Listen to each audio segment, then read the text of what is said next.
Shalom sahabat Alkitab, marilah kita memulai hari ini dengan perenungan akan firman Tuhan. Bacaan Alkitab kita pada hari ini diambil dari Mazmur 106 ayat 1-15. Haleluya, bersyukurlah kepada Tuhan sebab Ia baik. Sesungguhnya untuk selama-lamanya kasih setianya.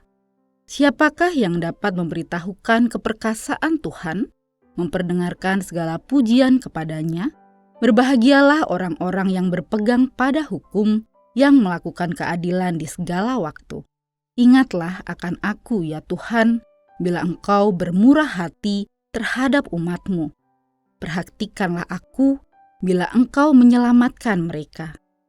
Supaya aku melihat kebaikan pada orang-orang pilihan-Mu dan bersukacita dalam sukacita umat-Mu, serta bermegah bersama milik-Mu sendiri.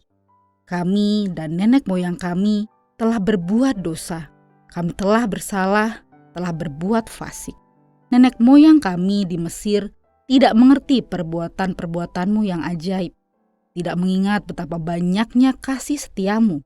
Bahkan mereka memberontak di tepi laut teberau. Tetapi Ia menyelamatkan mereka demi namanya, untuk memperkenalkan keperkasaannya. Ia menghardik laut terberau sehingga kering. Ia membawa mereka berjalan melalui samudera dalam, seperti melalui padang gurun. Demikianlah Ia menyelamatkan mereka dari tangan pembenci, menebus mereka dari tangan musuh. Air menutupi lawan-lawan mereka, sehingga tidak seorang pun dari mereka tersisa. Karena itu, percayalah mereka pada segala firman-Nya dan menyanyikan puji-pujian kepadanya. Tetapi segera mereka melupakan perbuatan-perbuatannya dan tidak menantikan arahannya. Mereka begitu rakus di padang gurun dan mencobai Allah di padang belantara. Ia memberikan kepada mereka apa yang mereka minta, tetapi Ia mendatangkan wabah penyakit di antara mereka. Seruan untuk senantiasa mengingat sejarah seringkali bergaung dalam berbagai pidato tokoh-tokoh bangsa. Berbeda dengan jargon yang sering didengungkan tersebut, bangsa Indonesia ternyata adalah bangsa yang mudah lupa, terutama pada peristiwa-peristiwa dan tragedi yang dipandang sebagai aib. Sejarah begitu mudahnya diputarbalikkan dan dikonstruksikan sesuai kepentingan serta nama baik penguasa. Maka dapat dipahami bila revisi sejarah nasional seolah menjadi prioritas seperti yang dicetuskan pemerintah beberapa waktu lalu. Akibatnya, sejarah tidak dapat berfungsi dengan optimal sebagai rangkaian peristiwa yang dimaknai untuk dijadikan fondasi bagi harapan masa kini dan masa depan. Tindakan yang berbeda justru dipilih oleh bangsa Israel.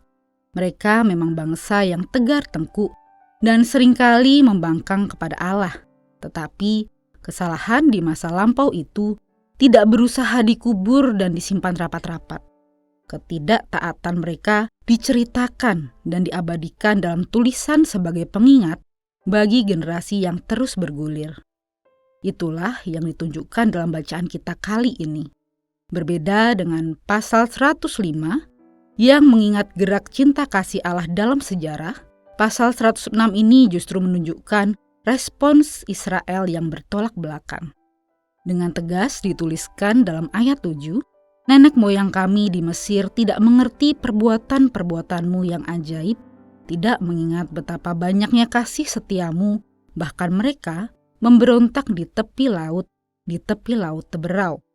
Pemberontakan leluhur Israel diakui, tidak ada upaya untuk memperhalusnya sama sekali.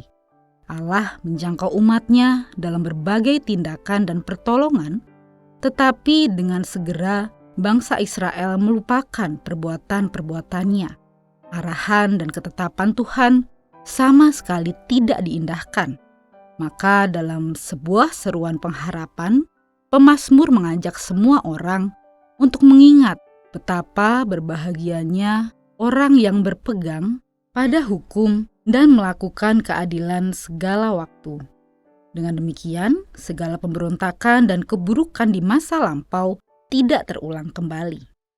Sebagaimana negeri ini juga menyimpan tragedi dan sejarah kelam, bukankah masing-masing dari kita juga pernah berada dalam titik kekelaman dan kesalahan tertentu? Jika kita berani berkata bahwa tidak ada manusia yang sempurna, untuk mencari argumentasi serta pembenaran atas kesalahan di masa kini, seharusnya kita juga berani untuk mengingat dan mengakui kesalahan yang terjadi di masa lampau.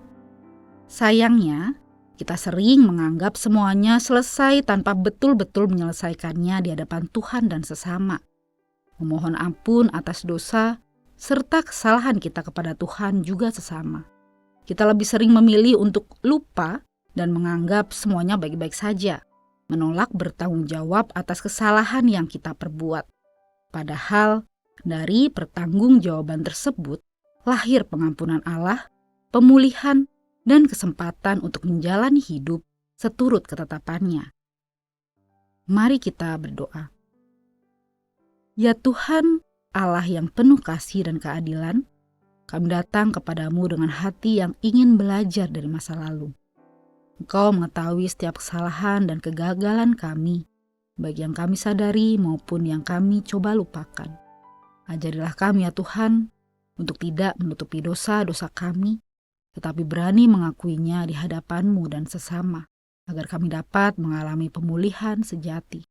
Pulihkanlah kami ya Tuhan, dan jadikan hidup kami saksi kasih dan kesetiaan-Mu. Amin.